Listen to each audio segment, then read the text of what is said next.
नमस्कार, आप देख रहे हैं हमारे YouTube चैनल फिजिक्स जंक्शन की खास पेशकश जर्नी विद साइंस। और जर्नी विद साइंस के इस सफर में आज हम लोग बात करने वाले हैं साइंस से रिलेटेड एक बहुत ही शानदार घटना के बारे में।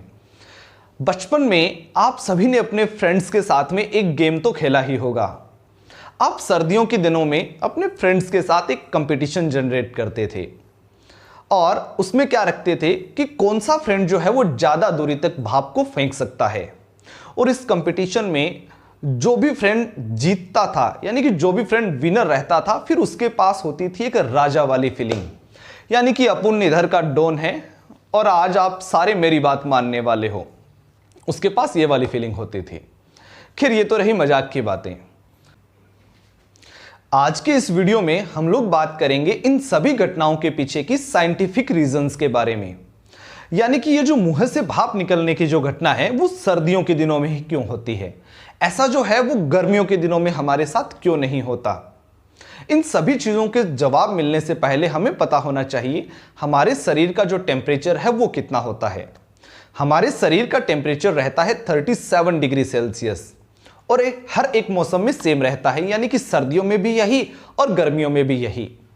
लेकिन सर्दियों के दिनों में क्या होता है, हमारे शरीर का जो टेम्परेचर है वो तो रहेगा 37 डिग्री सेल्सियस, लेकिन बाहर जो एटमॉस्फेयर का जो टेम्परेचर है वो बहुत कम होता है। मान लीजिए लगभग 4-5 डिग्री सेल्सियस के आसपास का टेम्परेचर है।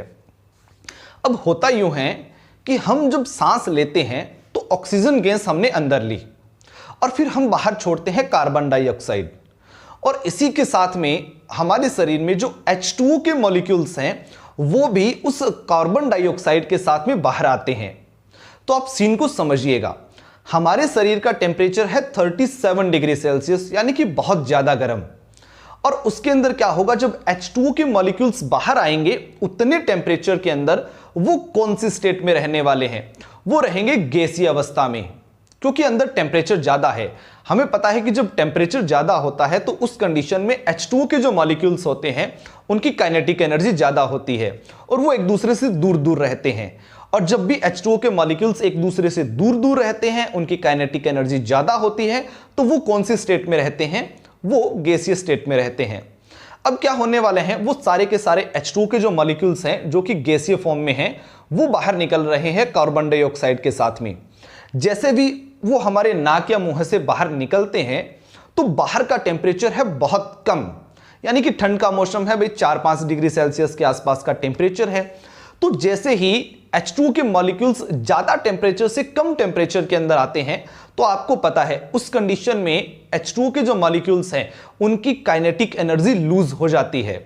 वो क्या कर देते हैं, खुद में से काइनेटिक एनर्जी को लूज करना स्टार्ट कर देते हैं और वो क्या करते हैं, एक दूसरे के पास पास आना स्टार्ट हो जाते हैं। तो इस कंडीशन में क्या होता है, जैसे ही टेम्परेचर ज्यादा से कम हुआ तो जो H2O के मॉलिक्यूल्स थे जो कि अंदर थे गैसीय फॉर्म के अंदर, बाहर जैसे ही आएंगे बच्चों वो द्रव अवस्था में चेंज हो जाएंगे, यानी कि लिक्विड फॉर्म में। बिकॉज ऑफ हुआ क्या था, अंदर जब थे तो उनके पास टेम्परेचर ज्यादा था, तो वो एक दूसरे से दूर दूर भी थे और उनकी काइनेटिक एनर्जी भी ज्यादा थी। अब जैसे ही वो बाहर आए हैं तो उस कंडीशन में बाहर का टेम्परेचर बहुत कम है, तो वो क्या करेंगे, अपनी एनर्जी को लूज कर देंगे, यानी कि उनकी काइनेटिक एनर्जी भी कम होगी और टेम्परेचर कम होने की वजह से वो क्या करेंगे, एक दूसरे के पास पास आना स्टार्ट हो जाएंगे और वो बदल जाएंगे लिक्विड फॉर्म में। अब उसी की वजह से क्या होता है, जब भी हम सांस को बाहर छोड़ते हैं तो वो जो पानी की छोटी छोटी बूंदें होती है जो कि H2O के मॉलिक्यूल्स कन्वर्ट हुए हैं लिक्विड फॉर्म में, वो हमें बाहर निकलती हुई दिखाई देती है। अगर इन चीजों को हम एक मिरर के ऊपर भी सांस को छोड़ करके देखते हैं तो हमें वो बूंदें हैं वो बिल्कुल साफ दिखाई देती है। ये जो घटना होती है, यानी कि पानी का H2O के मॉलिक्यूल्स का गैसीय फॉर्म से लिक्विड फॉर्म में चेंज होने की जो घटना है, इसको बोला जाता है संघनन। आपने ये नाम तो सुना ही होगा संघनन का, यानी कि कंडेंसेशन। इसमें क्या होता है, जो H2O के मॉलिक्यूल्स है वो गैसीय अवस्था से किसमें चेंज होते हैं, द्रव अवस्था में चेंज होते हैं, लिक्विड फॉर्म में चेंज होते हैं। इसकी वजह से हमें सर्दियों के अंदर क्या होता है, मुंह से भाप निकलती हुई दिखाई देती है। और पेड़ पौधों पर आप ओस की जो बूंदें देखते हो वो भी इसी का ही एक एग्जाम्पल ले सकते हो आप। अब हम बात करते हैं कि ये वाली जो घटना है वो गर्मियों के दिनों में क्यों नहीं होती। क्योंकि गर्मियों के दिनों में हमारे जो शरीर की टेम्परेचर जो है वो रहता है 37 डिग्री सेल्सियस, लेकिन बाहर एटमॉस्फेयर का जो टेम्परेचर है वो भी उतना ही होता है या उससे ज्यादा हो सकता है, 40-50 डिग्री सेल्सियस के आसपास होता है। तो उस कंडीशन में क्या होता है, हमारे शरीर से जब कार्बन डाइऑक्साइड बाहर निकलती है जो कि अपने साथ H2O के मॉलिक्यूल्स को भी बाहर लेकर के आती है, और वो ज्यादा टेम्परेचर की वजह से कौन सी स्टेट में है अंदर, वो है गैसीय स्टेट में। जैसे ही वो बाहर निकलते हैं तो बाहर भी उनको क्या रहते हैं, ज्यादा टेम्परेचर मिल रहा है, टेम्परेचर ज्यादा है बाहर, तो उसकी वजह से उनकी काइनेटिक एनर्जी जो है, उनकी जो गतिज ऊर्जा है वो कम नहीं होती है, वो ज्यादा ही होती है या फिर उतनी रहती है। यानी कि जो H2O के मॉलिक्यूल्स है वो दूर दूर ही रहेंगे, मतलब कि वो गैसीय अवस्था में रहेंगे, यानी कि लिक्विड फॉर्म में चेंज नहीं होंगे। उसकी वजह से हम गर्मियों के दिनों में जब सांस बाहर छोड़ते हैं तो हमें भाप नहीं दिखाई देती है। तो आज की इस वीडियो में हमने बात की कि सर्दी के दिनों में मुंह से भाप निकलने के पीछे की साइंटिफिक रीजन क्या है, और गर्मी के दिनों में मुंह से भाप न निकलने के साइंटिफिक रीजंस क्या है। आपको आज की वीडियो कैसी लगी ये हमें कमेंट सेक्शन के अंदर कमेंट करके जरूर बताइएगा।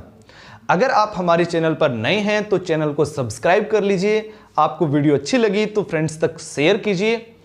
आज की इस वीडियो में बस इतना ही, मिलते हैं एक नए वीडियो के साथ, तब तक के लिए गुड बाय, टेक केयर। जय जवान, जय किसान, जय विज्ञान।